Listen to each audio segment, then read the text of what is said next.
Shalom, puji Tuhan, kekasih Tuhan, saudara seiman di dalam Tuhan Yesus Kristus.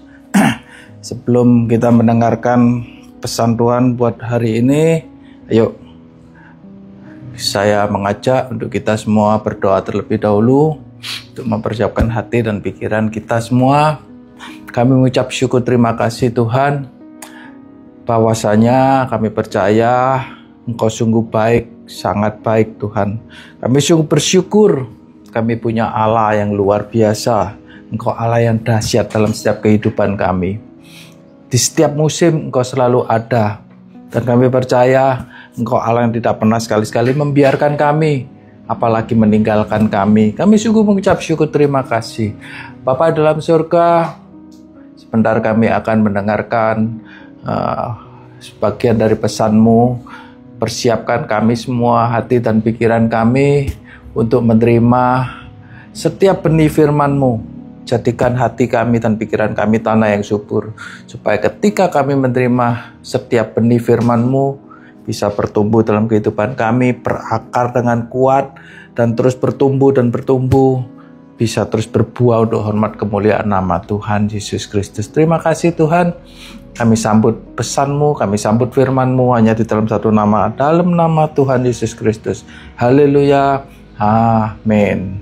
Oke, puji Tuhan. Shalom saya ucapkan untuk kami semua, untuk kita semua yang hadir, setiap yang online, dimanapun berada, untuk GAP Dutch. Kami juga mengucap syukur terima kasih buat hambanya Pak Sudarso untuk mempercayakan saya untuk menyampaikan kebenaran firman Tuhan. Saudara dalam Tuhan, buat sore hari ini, ayo kita belajar firman Tuhan. Saya beri judul buat sore hari ini yaitu tentang mujizat Tuhan. Ya, luar biasa. Mujizat Tuhan. Dan saya percaya semua orang selalu percaya hidupnya ada dalam mujizat Tuhan. Setiap hari selalu ada dalam mujizat Tuhan. Mujizat Tuhan itu bukan berbicara cuman sekedar ya kalau kita sakit kita membutuhkan mujizat Tuhan. Tapi kalau kita nggak sakit kita nggak butuh mujizat Tuhan. Bahkan kita nggak butuh Tuhan.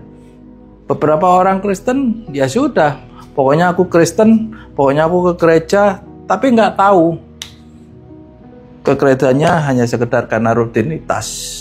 Ke gerejanya karena sekedar ya karena aku orang Kristen. Tapi begitu suatu hari dia mengalami masalah, mungkin dalam masalah kesehatannya, kena sakit penyakit sesuatu dan lain sebagainya, atau mungkin dalam urusan pekerjaan, dalam keluarga rumah tangga, baru bingung. Padahal mujizat selalu ada. Penyertaan Tuhan itu selalu ada.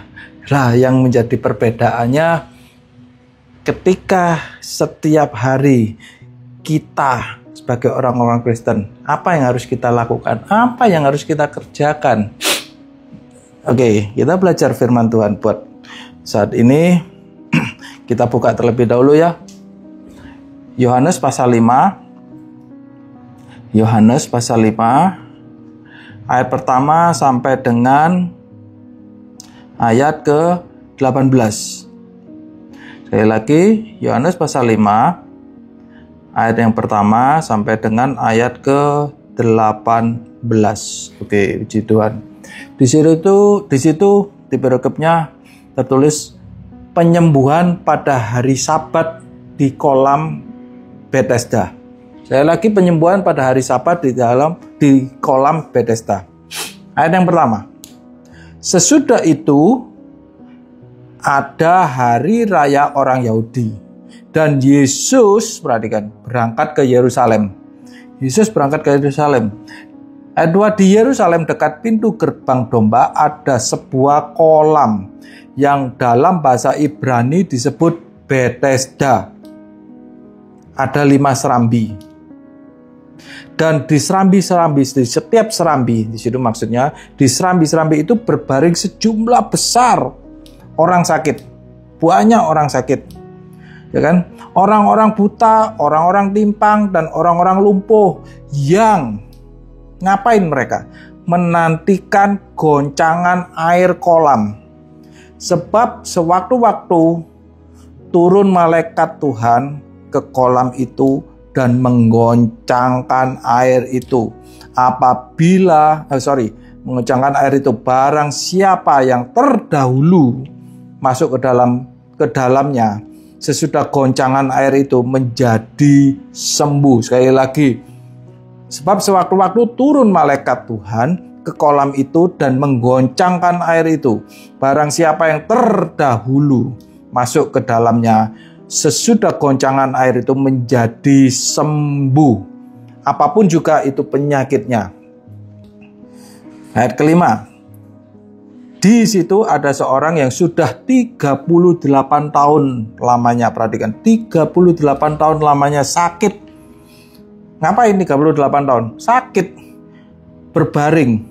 Ketika Yesus melihat orang itu berbaring di situ, dan karena Yesus tahu bahwa ia telah lama dalam keadaan itu, berkatalah Yesus kepadanya. Sekali lagi, Yesus sudah tahu bahwa ia telah lama dalam keadaan itu. Sekali lagi, dalam keadaan itu Yesus sudah tahu. Berkatalah ia kepadanya, maukah engkau sembuh? Perhatikan, maukah engkau sembuh? Ayat 7. Jawab orang sakit itu kepadanya, Tuhan, tidak ada orang yang mau menurunkan aku ke dalam kolam itu apabila airnya mulai goncang, dan sementara aku menuju ke kolam itu, orang lain sudah turun terlebih dahulu mendahului aku. Kata Yesus kepadanya, bangunlah, angkatlah tilammu dan berjalanlah. Dan pada waktu itu juga ketika itu juga sembuhlah orang itu, lalu mengangkat tilamnya dan berjalan. Tetapi hari itu hari Sabat. Ayat 10. Ketika orang-orang Yahudi berkata kepada orang yang baru sembuh itu, hari ini hari Sabat, dan tidak boleh engkau memikul tilammu. Akan tetapi ia menjawab kepada mereka, orang yang telah menyembuhkan aku, dia yang mengatakan kepadaku, angkatlah tilammu dan berjalanlah.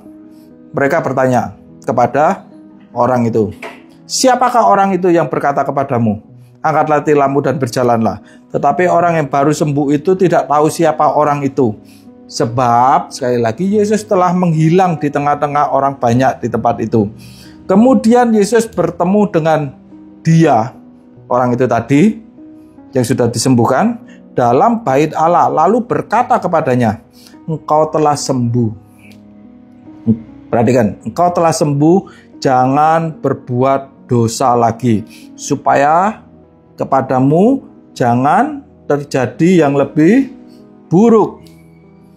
Orang itu keluar lalu menceritakan bahwa kepada orang-orang Yahudi bahwa Yesuslah yang telah menyembuhkan dia. Dan karena itu orang-orang Yahudi berusaha menganiaya Yesus karena ia melakukan hal-hal pada hari Sabat. Tetapi ia berkata kepada mereka, Yesus berkata kepada mereka, Bapakku bekerja sampai sekarang, maka aku pun bekerja juga. Pada hari Sabat maksudnya. Sebab itu orang-orang Yahudi lebih berusaha lagi untuk membunuh Yesus. Bukan saja karena ia meniadakan hari Sabat, tetapi juga karena ia mengatakan bahwa Allah adalah Bapaknya sendiri. Dan dengan demikian menyamakan dirinya dengan Allah. Sekali lagi, berbahagialah orang yang mendengarkan firman Tuhan, merenungkannya siang dan malam, dan melakukannya. Ia akan seperti pohon yang ditanam di tepian air, dan selalu daunnya lebat, hijau, dan akan berbuah-buah pada waktu musimnya. Jadi Tuhan, perhatikan firman Tuhan buat saat ini. Di sini dikatakan apa yang terjadi di kolam Bethesda. Di kolam Bethesda pada waktu itu banyak orang yang lagi berbaring, orang sakit, mulai dari orang timpang, orang buta, orang lumpuh, dan sebagainya, dan lain sebagainya, dan sebagainya. Banyak sekali, ya kan? Perhatikan. Dan bukan cuma orang-orang yang sakit aja yang berbaring di sana. Mungkin ada saudaranya, mungkin ada temannya yang nemenin yang sakit ini tadi. Supaya apa? Mereka mempunyai kepercayaan. Mereka sangat percaya bahwa sewaktu-waktu itu akan ada malaikat Tuhan. Perhatikan. Malaikat Tuhan. Bukan Tuhan sendiri. Tetapi malaikat Tuhan turun ke kolam itu. Lalu terjadilah airnya goncang. Nah, kalau sudah terjadi ada malaikat Tuhan turun dan airnya goncang, mereka mempercayai barang siapa yang turun ke kolam itu duluan, yang masuk ke kolam itu duluan, apapun sakitnya akan sembuh. Apapun penyakitnya akan sembuh. Lah, terus bayangin, kalau misalkan katakan ada yang sakit ada 500 orang, cuma satu orang tok. Satu orang aja yang bisa nyemplung pertama kali, yang masuk ke kolam itu yang pertama kali, itu yang sembuh. Yang lainnya, ya udah, gak terjadi apa-apa, gak terjadi mujizat apa-apa, juga gak terima kesembuhan. Yang terima orang yang masuk duluan. Lah, biasanya yang masuk duluan, kalau kita pikir logika secara wajarnya, yang mungkin itu yang sakitnya yang bukan di kaki, istilahnya bukan yang lumpuh, ya kan? Mungkin katakan tuli, matanya masih bisa melihat kan? Begitu lihat airnya, kolamnya air goncang gitu, ya matanya bisa melihat walaupun dia tuli. Lah, kakinya juga nggak lumpuh, dia akan lari segitu kencang untuk masuk ke dalam kolam itu duluan, jegur kolam itu duluan. Nah, bayangin yang dalam kondisi sakitnya yang di luar lumpuh, pasti dia yang berhasil untuk masuk duluan. Atau mungkin tangannya, atau mungkin ya macam-macam yang lainnya. Pasti akan berhasil masuk, pasti akan bisa duluan masuk. Lah, sementara ini ada terjadi orang yang lumpuh, perhatikan. Lumpuhnya nggak main-main. Dia sudah 38 berapa tadi? Sudah katakan. Orang ini lumpuh sudah sekian tahun. Nggak ada yang nemeni. Nggak ada yang mengangkat dia. Buru-buru, cepet-cepet masukkan ke dalam kolam itu. Mungkin dia berbaring, udah lumpuh berbaring. Pada waktu terlihat kolamnya goncang, jangankan dia lari, jangankan untuk berusaha untuk nyemplung duluan, masuk kolam duluan, mungkin dia untuk duduk aja, saya bisa bayangin ya, mungkin dia dari berbaring untuk duduk aja mungkin sudah susah. Lah, untuk dia menjangkau ke kolam itu mungkin ya juga dia sangat-sangat susah. Dia cuman merangkak atau gimana, itu pun merangkaknya juga nggak bisa cepet jalannya, jadi dia merangkaknya juga pelan-pelan. Jadi dengan bahasa Surabayanya apa ya, ya merangkaknya ngesot gitulah, ngesot gitu, udah berusaha ngesot gitu aja. Ya wis, sangat-sangat tidak mungkin untuk bisa mencapai kolam duluan. Ya kan, kalau mungkin dikasih urutan gitu ya, oke lah, nggak yang pertama yang masuk ke kolam gitu, boleh 20 orang, mungkin 20 orang yang masuk, 20 orang pertama yang bisa masuk ke kolam itu mungkin, ini misalkan ya kan, 20 orang yang masuk, dia pun belum tentu bisa masuk. Walaupun 20 orang yang bisa masuk ke kolam dan bisa sembuh, dia belum tentu juga berhasil. Walaupun 20 orang. Nah, ini bayangin cuman satu itu yang pertama masuk ke kolam itu. Berarti dia mengalami kemungkinan yang kecil banget, yang tidak mungkin. Nanti kan, dia tidak mungkin untuk bisa sembuh. Dia tidak mungkin untuk terima mujizat. Tapi yang terjadi pada waktu itu, perhatikan. Yesus melihat orang itu berbaring di situ karena Yesus tahu bahwa ia telah lama dalam keadaan itu. Berkatalah ia kepadanya, maukah engkau sembuh? Perhatikan, yang tidak mungkin, yang sangat-sangat jauh dari kemungkinan, tiba-tiba datang Yesus menawarkan, maukah engkau sembuh? Kekasih Tuhan, saudara, dimanapun berada, buat sore hari ini, apapun pergumulan kita, apapun permasalahan kita, mungkin ada di antara kita yang ngalamin sakit penyakit, ya mungkin dokter sudah angkat tangan, udah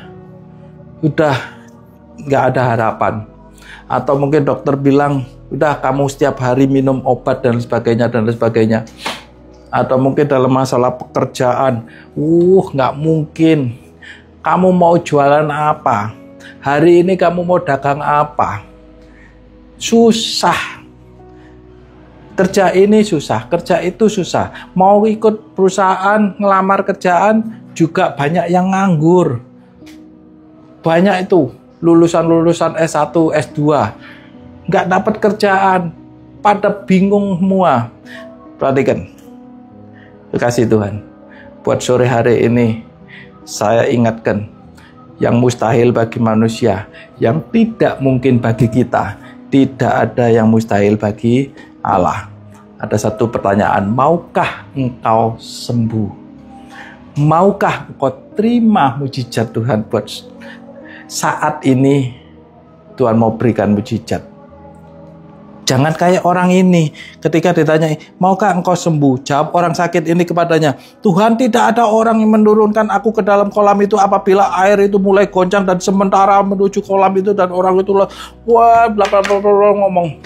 Ditanyain, maukah engkau sembuh? Tinggal jawab aja, mau. Maukah engkau sembuh? Mau. Maukah engkau terima mujizat? Mau. Maukah engkau diberkati? Mau. Tinggal jawab gitu aja.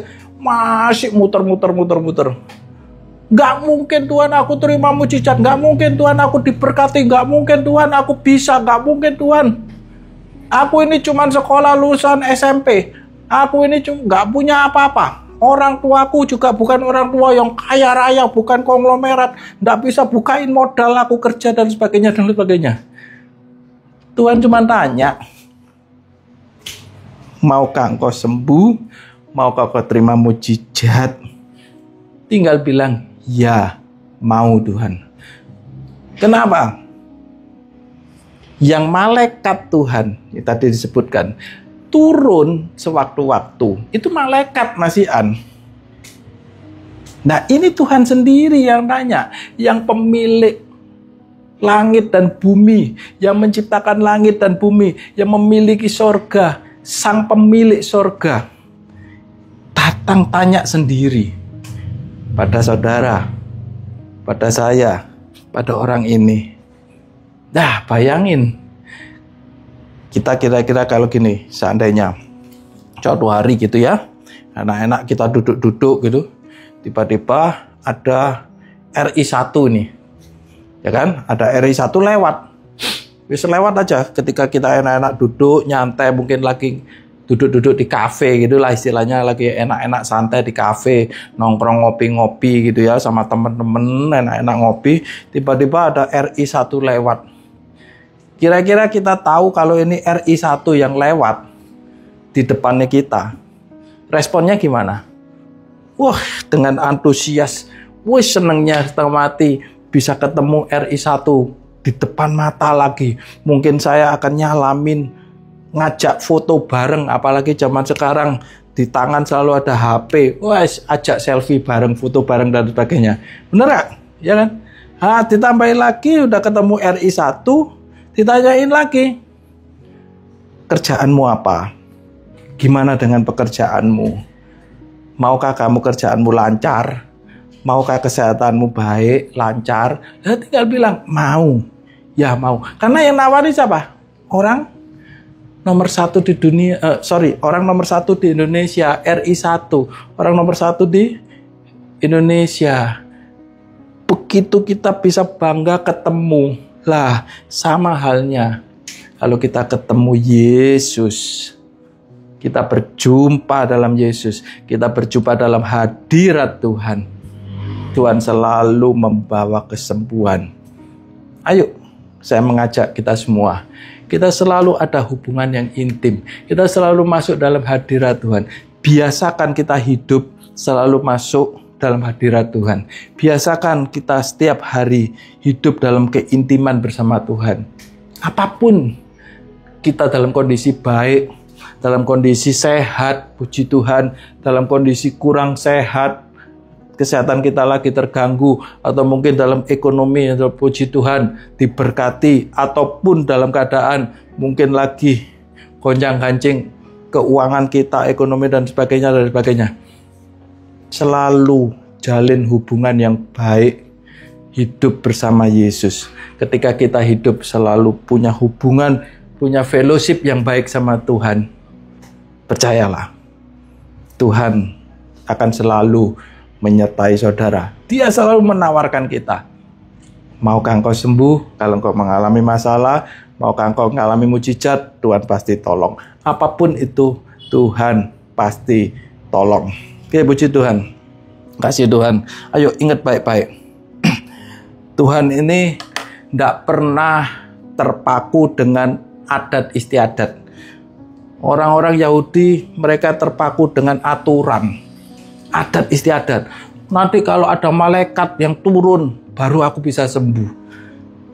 Tuhan ini dia nggak pakai begituan, nggak butuh. Pokoknya kamu bisa ketemu, kita bisa berjumpa dengan Tuhan, kita masuk dalam hadirat Tuhan. Nggak usah pakai tata cara dan lain sebagainya, aturan dan lain sebagainya. Kita masuk dalam hadirat Tuhan. Tuhan pasti membawa mujizat. Tuhan pasti membawa berkat-berkat kasih setianya. Tuhan selalu bawa damai sejahtera. Tuhan bawa sukacita buat saudara dan saya. Yang setuju boleh katakan amin. Ji Tuhan, ayo. Gak usah pakai aturan-aturan begini-begini. Tuhan itu gak suka dengan aturan-aturan yang aneh-aneh. Tetapi yang dicari Tuhan, hati kita selalu intim. Kita memiliki hubungan yang keintiman dengan Tuhan. Kita punya fellowship. Saya setiap pagi bangun pagi-pagi saya bangun, saya duduk, saya selalu punya mezbah doa. Saya renungkan firman Tuhan. Saya selalu renungkan apa kata Tuhan. Saya ambil waktu setiap pagi untuk berdoa. Bukan cuma sekedar saya berdoa menyodorkan menu-menu. Saya butuh ini Tuhan, saya minta tolong ini Tuhan. Enggak, tetapi saya menyembah Tuhan. Saya selalu katakan, Yesus engkau baik, puji Tuhan. Saya sembah, saya mazmur, saya bermazmur. Saya agungkan, dia gunung batuku, kemuliaanku yang aku agungkan. Ada hubungan yang baik. Saya beri waktu, saya memberikan waktu untuk Tuhan boleh berbicara dengan saya, bercakap-cakap dengan saya, apa maunya Tuhan. Mungkin ada salah saya yang harus ditegur dan lain sebagainya. Apa yang dimaui Tuhan. Sehingga apa? Saya boleh berjalan en afto peripateo. Berjalan di jalurnya Tuhan. Ayo saudara kekasih Tuhan dimanapun berada. Biasakan diri kita untuk selalu punya hubungan yang baik dengan Tuhan. Mujizat Tuhan pasti terjadi. Pertolongan Tuhan pasti selalu ada. Tuhan yang sama, yang dahulu, sekarang, dan selamanya. Yesus Kristus, dia adalah Tuhan. Oke, yang setuju, boleh katakan amin. Yuk kita tutup dalam doa. Kami ucap syukur terima kasih Tuhan buat hari ini. Kami sudah mendengarkan pesan-Mu Tuhan. Dan kami percaya Engkau Allah yang mempunyai langit dan bumi. Engkau Allah yang punya kuasa. Tidak dapat dibatasi dengan hari. Entah itu hari apa. Tuhan yang tidak bisa dibatasi dengan adat istiadat atau dengan tata cara dan lain sebagainya. Engkau Tuhan yang senantiasa mengasihi kami setiap waktu dan setiap saat ketika kami selalu membangun hubungan yang baik, berfellowship, masuk dalam hadirat-Mu. Engkau selalu ada dalam kehidupan kami. Kami mengucap syukur terima kasih apapun yang terjadi dalam kehidupan kami. Engkau Tuhan yang selalu menolong. Engkau yang melancarkan setiap usaha kami, Engkau yang memberi kesehatan setiap kami, dan hidup kami akan selalu naik bukan turun, menjadi kepala bukan ekor. Terima kasih Tuhan Yesus, terima kasih. Kami berdoa dan ucap syukur hanya di dalam satu nama, dalam nama Tuhan Yesus Kristus. Haleluya, amin.